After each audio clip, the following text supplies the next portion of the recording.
विद्यार्थी मित्रांनो नमस्कार. SYBSE computer science mathematics paper second semester 4 operations research. आजच्या लेक्चरला आपण मार्च एप्रिल 2025च्या क्वेश्चन पेपरमधील क्वेश्चन नंबर 3A सोडवणार आहोत. हा 10 मार्क्ससाठी विचारलेला होता. तो क्वेश्चन होता मोडी मेथड. क्वेश्चन असा होता, use the following feasible solution to find optimal solution by MODI method, hence find minimum cost of following transportation problem. आता मित्रांनो आपल्याला या ठिकाणी तो ट्रान्सपोर्टेशन प्रॉब्लेम सोडवून दाखवलेला आहे.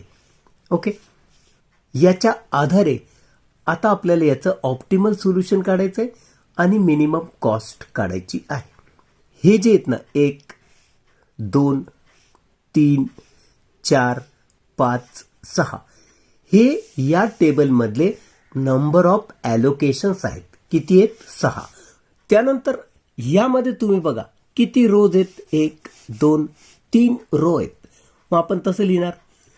त्यानंतर नंबर ऑफ कॉलम्स बघा 1 2 3 4. मग आपण लिहिणार नंबर ऑफ कॉलम्स 4. आता यानंतर मित्रांनो एक कंडिशन असते. ती कंडिशन अशी आहे m+n - 1 इज इक्वल टू. आता इथं आपण किमती भरूया. m 3a n 4a -1 that is equal to 7 - 1 म्हणजे 6. थोडक्यात नंबर ऑफ ॲलोकेशन पण 6च होते. मग जेव्हा हे आणि नंबर ऑफ ॲलोकेशन्स इक्वल येतात तेव्हा आपण असं म्हणतो की सोल्युशन इज ऑप्टिमल. आता सोल्युशन जर ऑप्टिमल आहे तर यानुसार आपण टोटल कॉस्ट काढू शकतो. टोटल कॉस्ट कशी काढायची?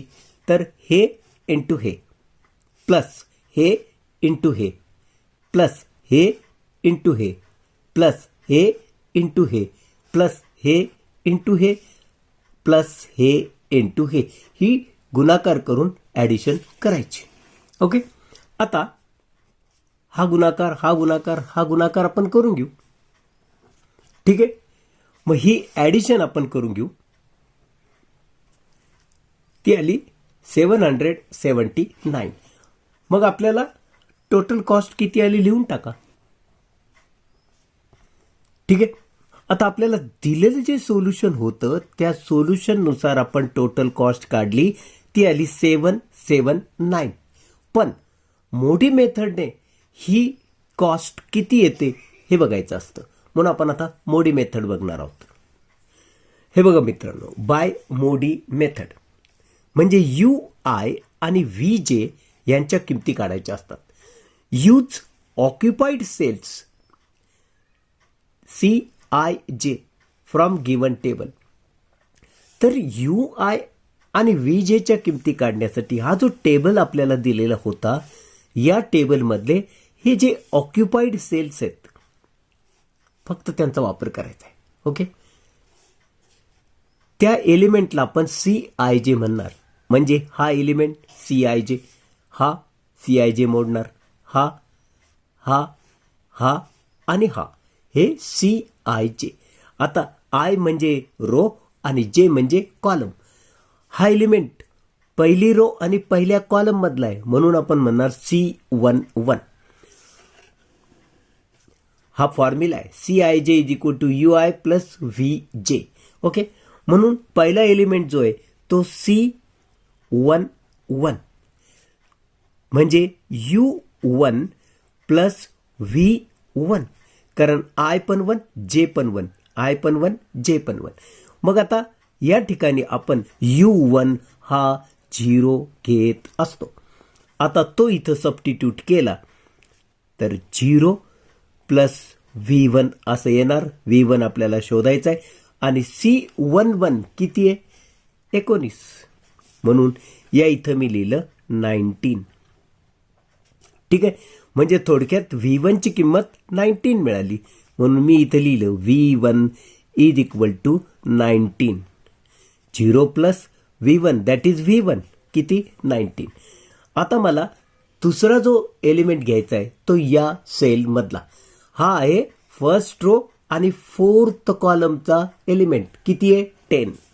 म्हणून मी इथे लिहितो C14 इज इक्वल टू, इथे लिहायचं U1 प्लस हा V4. ओके, मग विचार करा, तुमच्याकडं हा जो U1 आहे तो 0 आहे, हा C14 आहे तो आहे 10 आणि V4 आम्हाला माहीत नाही, सो दॅट इज V4. म्हणजे परत 0 plus V4 that is V4 किती झाला? 10. म्हणून या इथं मी लिहिलं V4 is equal to 10. Next element आपल्याला जो बघायचा आहे तो हा आहे सेकंड रो आणि थर्ड कॉलम मधला, म्हणजे C23 किती? 40. म्हणून मी या इथे लिहितो C23 is equal to U2 plus V3. Okay, हा आणि हा. आता U2 आणि V3 आम्हाला माहीत नाहीत. ओके, आपण ह्याला नंतर सोडून घेऊया, पुढचा एलिमेंट बघू. अशी जेव्हा कंडिशन येते तेव्हा इथे या, ह्याला बघा, सेकंड रो आणि फोर्थ कॉलम. ओके, तो आहे 60. म्हणून मी याला जागा सोडतो आणि इथे लिहितो C24. काय लिहिणार मी? U2 plus V4. ओके, आता मित्रांनो इथं तुम्हाला U2 माहीत नाही, इथं सुद्धा तोच माहीत नव्हता. ओके, पण आपण हे माहिती आहे ना, V4 इज इक्वल टू 10, हे पण आम्हाला माहिती आहे. 24 किती आहे? 60. म्हणून या इथं मी लिहिलं 60 इज इक्वल टू U2 माहीत नाही प्लस V4 आहे 10. ओके, मग हा 10 जर या बाजूला आणलात तर तो वजा होणार. 60 मायनस 10 म्हणजे 50, सो U2 झाला 50. आता याच U2 चा उपयोग आपण इथं पण करू शकतो आणि V3 काढू शकतो. आता 2, 3 किती आहे? सेकंड रो थर्ड कॉलम किती आहे? 40. म्हणून मी या इथं लिहितो 40 इज इक्वल टू U2 मला माहिती आहे 50. ओके, प्लस V3 मला माहीत नाही. आता मित्रांनो, हा जर 50 या बाजूला आणला वजा होणार आहे 40 minus 50 is equal to minus 10. आता राहिलंय कोण? थर्ड रो आणि सेकंड कॉलम मधला एलिमेंट. मग मी तसं लिहिलं C32. काय होणार फॉर्म्युला? U3 plus V2. हा I, हा J. आता U3 V2 याच्यापैकी परत आम्हाला काहीही माहीत नाही. आम्हाला ना U3 माहिती ना V2 माहिती. ठीक आहे, आपण पुढे जाऊया. पहिल्यांदा हे शोधून काढूया. तुम्हाला माहिती आहे हा एलिमेंट आहे थर्ड रो आणि फोर्थ कॉलमचा. किती येतो? 20. म्हणून मी इथे लिहितो C34 that is equal to U3 plus V4. V4 तो माहिती आहे ना आपल्याला. ठीक आहे, मग आपण काय करूया? C34 किती एलिमेंट आहे? 20. म्हणून या इथं मी लिहिलं 20. U3 मला माहीत नाही प्लस आणि V4 आहे बघा 10. परत हा 10 जर मी या बाजूला आणला तर तो मायनस होणार. 20 मायनस 10 म्हणजे किती? 10च. Therefore U3 is equal to आला 10. आता हा U3 मिळाला जो आपण इथे यूज करू शकतो आणि V2 काढू शकतो. C32 हा एलिमेंट किती आहे? थर्ड रो आणि सेकंड कॉलमचा एलिमेंट आहे 8. म्हणून मी या इथे लिहिलं 8 इज इक्वल टू U3 आत्ताच मला मिळालेला आहे 10 प्लस हा V2 मला माहीत नाही. मग हा 10 जर मी लेफ्ट साईडला आणला तर मायनस होणार. 8 minus 10 that is equal to -2. म्हणून या इथं मी लिहितो V2 इज इक्वल टू -2. तर मित्रांनो, अशा रीतीनं U1, U2 आणि U3, त्यानंतर V1, V3, V2 आणि V4 या किमती आम्हाला मिळाल्या, त्या आपण पहिल्यांदा लिहून टाकू. हे मगाशी मिळालेल्या किमती मी इथे लिहून टाकल्या. आता आम्हाला डेल्टा आय जे काढायचा असतो. त्यासाठी आपण काय करणार, use unoccupied cells from given table. हा जो टेबल आम्हाला दिला होता, या टेबलमधनं आम्हाला अनऑक्युपाइड सेल घ्यायचे. हे ऑक्युपाइड सेल आहेत. जिथं किमती डबल दिसत आहेत ते ऑक्युपाइड, पण जिथं सिंगल किमती दिसत आहेत ते मात्र अनऑक्युपाइड सेल. ओके, मग आता मी काय करणार, पहिल्यांदा हा घेणार. इथं फर्स्ट रो आणि सेकंड कॉलम आहे, म्हणून मी तसं लिहिलं. Delta 1 2 first row second column is equal to C12 minus U1 plus V2. आता C12 ची किंमत किती आहे, ती किंमत आहे 30, म्हणून या इथं मी लिहिलं 30 मायनस U1 किती होता 0, V2 किती होता आपल्याला -2, म्हणून या इथं मी लिहितो -2. ओके, मग ही किंमत झाली 30 minus minus plus 2, that is equal to 32. So delta 1 2 ची किंमत मिळाली 32. आता सेकंड अनऑक्युपाइड सेल आहे हा, किती आहे, फर्स्ट रो आणि third column. Delta first row आणि थर्ड कॉलम, म्हणून मी इथे लिहिणार C13 मायनस कंसात U1 प्लस V3. ह्याची किंमत किती आहे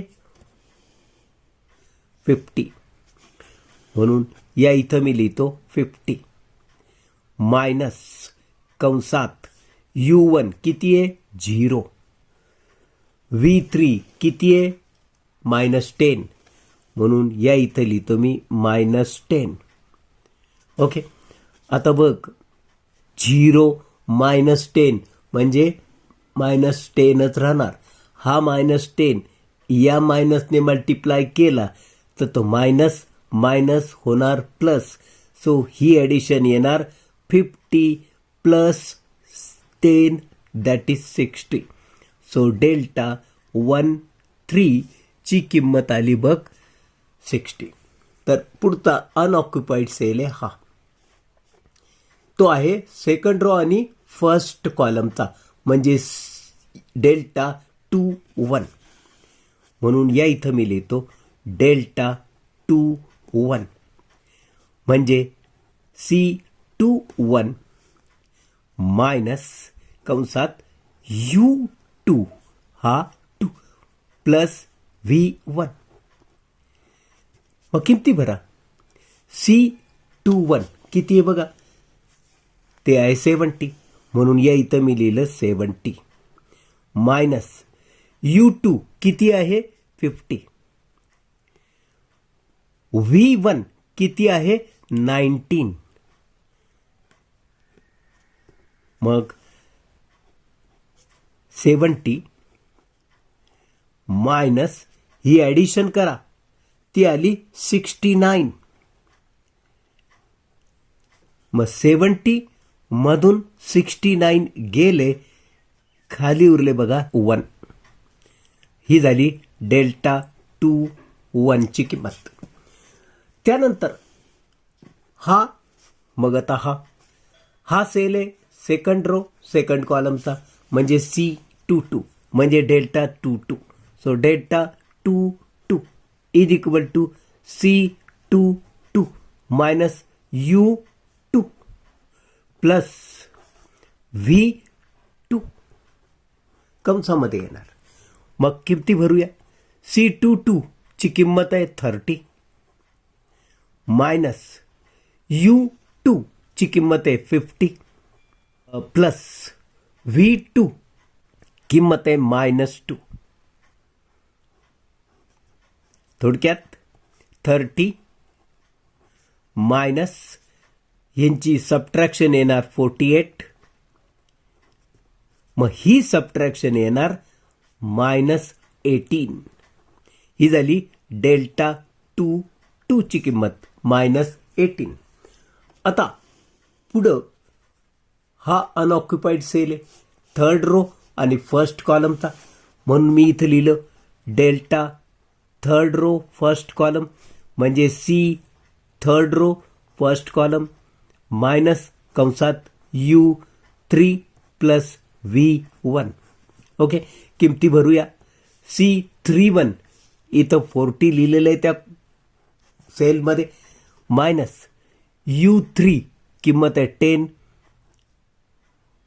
प्लस V1 आहे 19. ही ॲडिशन झाली 29. सो 40 मायनस 29 आणि ही सबट्रॅक्शन येते बघ 11. देअरफॉर डेल्टा 31 किती आला 11. आता हा लास्ट अनऑक्युपाईड सेल आहे, तो आहे थर्ड रो आणि थर्ड कॉलमचा 70. म्हणून आपण इथं लिहूया delta third row third column म्हणजे इथं लिहू C33 मायनस कंसात लिहिणार आपण U3 प्लस V3. ओके, आता किमती भरूया. C33 70 आहे मायनस कंसात U3 आहे 10 आणि V3 आहे बघा -10. ओके, मग हे 10 minus 10 0. So 70 minus 0 that is equal to 70. So delta 3 ची किंमत आली 70. डेल्टाच्या किमती निगेटिव्ह येता कामा नये, पण डेल्टा 2 ची किंमत जर तुम्ही पाहिली तर ती आलेली आहे -18. ही निगेटिव्ह नको, मग आपल्याला तसं लिहावं लागेल आणि तक्त्यामध्ये सुधारणा पण करावी लागेल. बघूया आपण. आता आपल्याला काय लिहावं लागेल की ॲज डेल्टा 2 किती आला होता -18 दॅट इज निगेटिव्ह. ओके, मग याचा अर्थ काय झाला, सोल्युशन ऑप्टिमल नाही. Therefore the solution is not optimal. Okay, मग सोल्युशन जर ऑप्टिमल नाही तर आपल्याला थोडीशी दुरुस्ती करावी लागेल. मग C22 हा जो सेल होता इज अनऑक्युपाईड सेल. हे बघा, सेकंड रो सेकंड कॉलम म्हणजे हा एलिमेंट इथं आहे C22 आणि हा सेल जर तुम्ही पाहिला तर तो अनऑक्युपाईड आहे.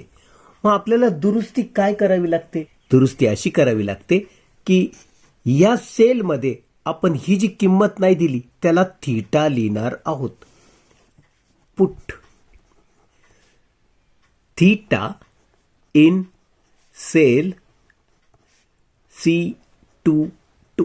ओके, म्हणून या इथं मी लिहितो थीटा. मग आता काय झालं की आम्हाला इथं थीटा लिहिल्यानंतर खाली जर पाहिलं ना तुम्ही तर या इथं ऑक्युपाईड सेल आहे. आम्हाला या अनऑक्युपाईड सेलमधून ऑक्युपाईड सेलकडे यायचं असतं आणि एक लूप तयार करायचा असतो. आता काय करायचं माहिती का, हा थीटा आहे, मग हा निगेटिव्ह करायचा, इथं पॉझिटिव्ह करायचा, इथं परत निगेटिव्ह करायचा आणि इथं कंप्लीट करायचा. तो सेल म्हणजे लूप तयार होईल. ओके, मग आता इथं आलं, इथून मी हा थीटा वजा करणार. ठीक आहे, मग असंच इकडे येणार, लूप तयार करायचा. लूप तयार करताना राईट अँगलनेच वळायचं, इकडं तिकडं तिरकं वळायचं नाही. इथून निघलं, इथं आलो, अनऑक्युपाईडमधून ऑक्युपाईड करत यायचं. तिथं पॉझिटिव्ह केला, इथं निगेटिव्ह करायचा. क्रम लक्षात ठेवा, पॉझिटिव्ह निगेटिव्ह पॉझिटिव्ह निगेटिव्ह आणि परत इथं. ओके, मग आता इथं मी लिहिलं 8 मायनस थीटा, कारण इथं ऑलरेडी 8 होता. मग आता इथं 10 आहे, हा मायनस केला ना, मग इथं तुम्ही प्लस करा, प्लस थीटा. मग इथून परत ऑक्युपाईड सेलकडे जा, म्हणजे इथं या. आता इथं ॲड केलं ना, मग इथून सबट्रॅक्ट करा -θ. ओके, सरळ या सेलमध्ये या आणि तुम्ही या इथं लूप तयार केला. ओके, प्रत्येक वेळेस तुम्ही राईट अँगलनेच वळालात. ओके, ह्याला म्हणतात लूप. आता हे लूप फॉर्म झाल्यानंतर तुम्ही नीट बघा,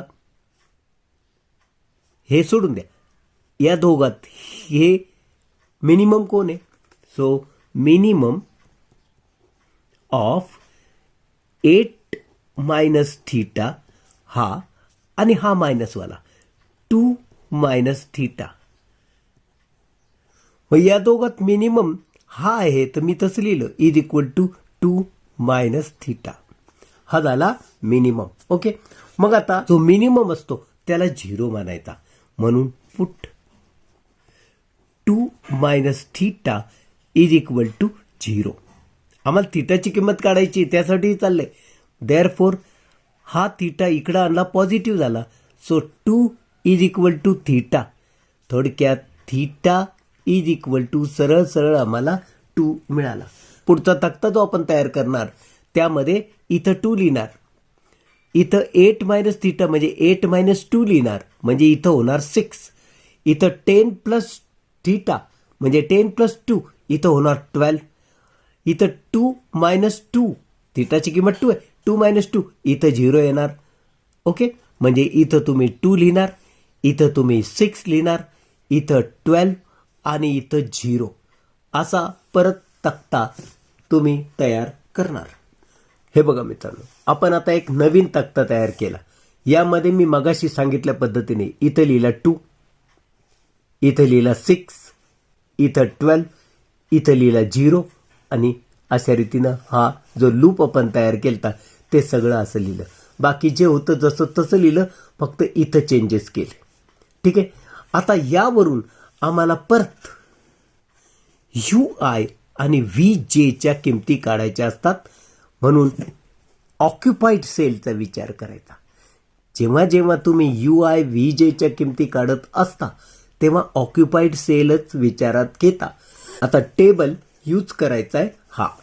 ओके, इथं ऑक्युपाईड आहे, इथं ऑक्युपाईड आहे, इथं ऑक्युपाईड आहे, इथं ऑक्युपाईड आहे, इथं आणि इथं. इथं नाही आहे, आता इथं 0 आहे. ओके, हे लक्षात ठेवा. मगाशी जो बदल केला तो हा. इथं 0 आहे म्हणजे याचा विचार नाही करायचा. 1 2 3 4 5 6 सेल ऑक्युपाईड जसेचे तसे राहिले, याचा विचार आता करू नका. म्हणून मी इथं लिहितो, पहिला ऑक्युपाईड सेल आहे 1 1.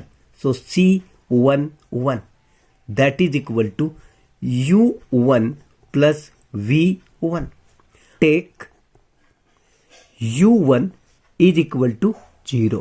ओके, मग आता U1 = 0 लिहिल्यानंतर हा C11 तर 19 आहे, U11 0 आहे, V1 माहीत नाही आहे, कारण आपण परत नव्यानं U1 V1 सगळ्या किमती काढतो, हे लक्षात ठेवा.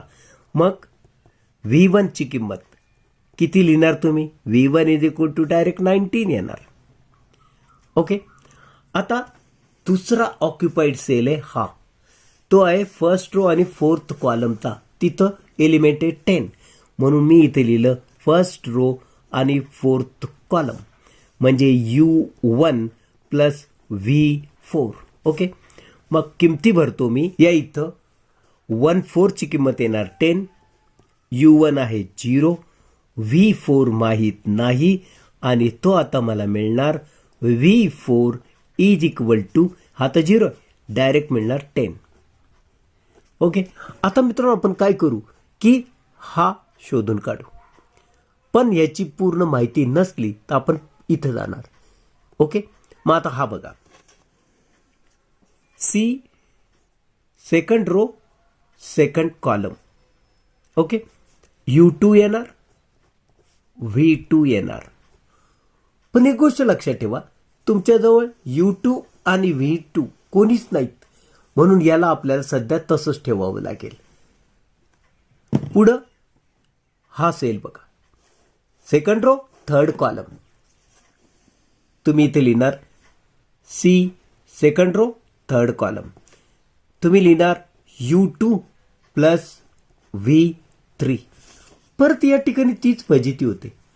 आम्हाला U2 माहीत नाही, आम्हाला V3 सुद्धा माहीत नाही. मग यालाही आपण तसंच ठेवूया. पुढे या इथं, याच्याऐवजी इथे या. हा आहे थर्ड रो आणि फोर्थ कॉलम. म्हणून या इथं मी लिहितो C third row fourth column, that is U3 plus V4. असं लिहिल्यानं मित्रांनो काय झालं माहिती आहे का, आमच्याकडे V4 ची किंमत आहे. V4 इज इक्वल टू 10 आणि C34 ची किंमत आहे 20. म्हणून इथं मी लिहितो 20. U3 माहीत नाही आणि V4 आहे 10. थोडक्यात U3 ची किंमत आम्हाला मिळते आहे. ओके, ती 10 या बाजूला आणली तर 20 मायनस 10 म्हणजे 10. सो U3 ची किंमत मिळाली 10. हा ऑक्युपाईड सेल आहे, हा आहे थर्ड रो आणि सेकंड कॉलमचा. म्हणून या इथं मी लिहितो C third row second column. म्हणजे इथं काय येणार U3 प्लस V2. C32 चा एलिमेंट आहे 8. U3 किती 10. V2 माहीत नाही. ओके, मग हा 10 जर या बाजूला आणला तर मायनस होणार आहे. म्हणजे 8 मायनस 10 V2 ची किंमत येणार -2.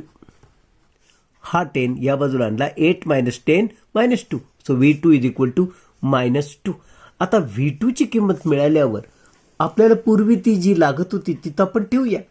या इथं आपल्याला V2 ची किंमत माहीत नव्हती आणि आपण लिहितो C22 is equal to U2 plus V2. मग C22 किती आहे बघा, सेकंड रो सेकंड कॉलम किती आहे 30. म्हणून C22 ची जागी मी लिहितो 30. U2 मला माहीत नाही तसाच ठेवला आणि V2 ची किंमत आली -2. म्हणून या इथं मी लिहिला -2. मित्रांनो, हा 2 जर या बाजूला आला तर तो होणार plus. 30 plus 2 that is equal to 32. So U2 ची किंमत मला मिळाली 32. आणि अशा रीतीनं फायनली मी याच्यात किमती भरणार 2, 3. हा ऑक्युपाईड सेल होता. सेकंड रो आणि थर्ड कॉलम हा इथली किंमत आहे 40. म्हणून या इथं लिहितो मी 40. U2 मला आत्ताच कळलेला आहे 32. V3 मात्र मला माहीत नाही, तो मी तसाच ठेवला. आता हा 32 या बाजूला आणला तो होणार -40 minus 32 that is equal to 8. So V3 ची किंमत मिळाली 8. अशा रीतीनं आम्हाला या ज्या किमती मिळालेल्या आहेत त्या डेल्टा IJ काढण्यासाठी आम्ही यूज करणार आहोत. तर फ्रेंड्स, U1 0 मिळाला, U2 32, U3 10, V1 19, V2 -2, V3 8 आणि V4 10. ह्या किमतींचा वापर करून आपण डेल्टा IJ शोधून काढणार आहोत. आणि तुम्हाला माहिती या डेल्टा IJ साठी आम्हाला अनऑक्युपाईड सेल यूज करायचे असतात. तर या तक्त्यामध्ये अनऑक्युपाईड सेल कोण आहेत? 1, 2, 3, हा 4. आता इथं काही नाही आहे, 4, 5 आणि हा 6वा. तर पहिला जो अनऑक्युपाईड सेल आहे तो फर्स्ट रो आणि सेकंड कॉलमचा आहे. म्हणजे इथं तुम्ही लिहिणार C12 मायनस कंसात लिहिणार U1 प्लस V2. ओके, आता इथं किमती भरूया. C12 किती किंमत आहे तिथं 30 मायनस U1 किती होता आपल्याकडं 0 आणि V2 किती होता -2. सो U1 होता 0, V2 होता -2. हे पण तुम्हाला माहिती आहे की 0 - 2 म्हणजे -2च येणार आणि -2 ला जर परत मायनसने मल्टिप्लाय केलं तर हा होणार प्लस. सो 30 प्लस 2 डेल्टा 1 2 ची किंमत झाली 32. आता आपल्याला पुढचा अनऑक्युपाईड सेल होता तो फर्स्ट रो आणि थर्ड कॉलमचा. म्हणून मी इथे लिहितो delta 1 3 is equal to C13 minus U1 plus V3. आता मित्रांनो C13 या सेलमध्ये किंमत आहे 50 मायनस U1 0 आहे आणि V3 ची किंमत आलेली आहे 8. ओके, म्हणजे 50 minus 8 0 plus 8 8 50 minus 8 that is equal to 42. So delta 1 3 ची किंमत आली 42. आता पुढं आपल्याला नेक्स्ट जो अनऑक्युपाईड सेल आहे तो आहे सेकंड रो फर्स्ट कॉलमचा. म्हणून मी इथे लिहितो delta second row first column म्हणजे C21 minus U2 plus V1. Okay, मग आता C2 त्या कॉलममध्ये किंमत लिहिलेली आहे 70 मायनस U2 ची किंमत आहे बघा 32 प्लस V1 ची किंमत आहे 19. सो 70 मायनस ही ॲडिशन करा, मग 70 मायनस 51 ही सबट्रॅक्शन येणार बघ 19. आता मित्रांनो पुढचा जो अनऑक्युपाईड सेल आहे तो आहे थर्ड रो फर्स्ट कॉलमचा. सो डेल्टा 31 कसं लिहिणार C31 मायनस कंसात U3 प्लस V1. ओके, आता इथं किंमत आहे बघ 40 मायनस U3 किंमत आहे 10 प्लस V1 किंमत आहे 19. म्हणून 40 मायनस ही ॲडिशन झाली 29 आणि ही सबट्रॅक्शन होते बघ 11. आता पुढचा लास्ट अनऑक्युपाईड सेल आहे थर्ड रो आणि थर्ड कॉलम.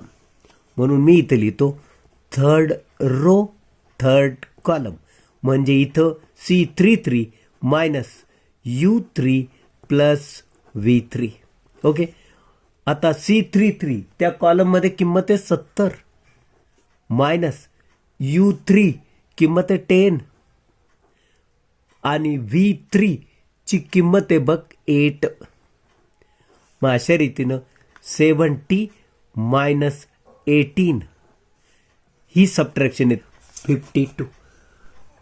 आता मित्रांनो आपण डेल्टा IJच्या ज्या सर्व किमती काढल्या त्या पॉझिटिव्ह आल्या आणि M+N-1 is equal to number of allocations ही कंडिशन सुद्धा सॅटिस्फाय झाली. म्हणून आपण म्हणणार the solution is optimal solution. मग total cost by MODI method जर आपण काढली तर ती टोटल कॉस्ट किती मिळणार 19 × 5 plus 10 × 2 plus 30 × 2 plus 40 × 7 plus 8 × 6 plus 20 × 12. हा प्रॉडक्ट केला तो इतका येतो. मग ही ॲडिशन केली ती आली 743. याचा अर्थ total cost by MODI method ₹743 आली. पण total cost by given table आपण जी काढली होती ती होती 779. याचा अर्थ ही जास्त होती, मोडी मेथडने कमी झाली. मग आपण म्हणणार total saving cost by MODI method is ₹779 minus 774. This subtraction is 36. So total saving cost by Modi method is ₹36. तर मित्रांनो आजच्या लेक्चरला आपण इथं थांबूया. भेटूया पुढच्या लेक्चरमध्ये एक नवीन एक्झाम्पल घेऊन. तोपर्यंत मी आपला निरोप घेतो. नमस्कार.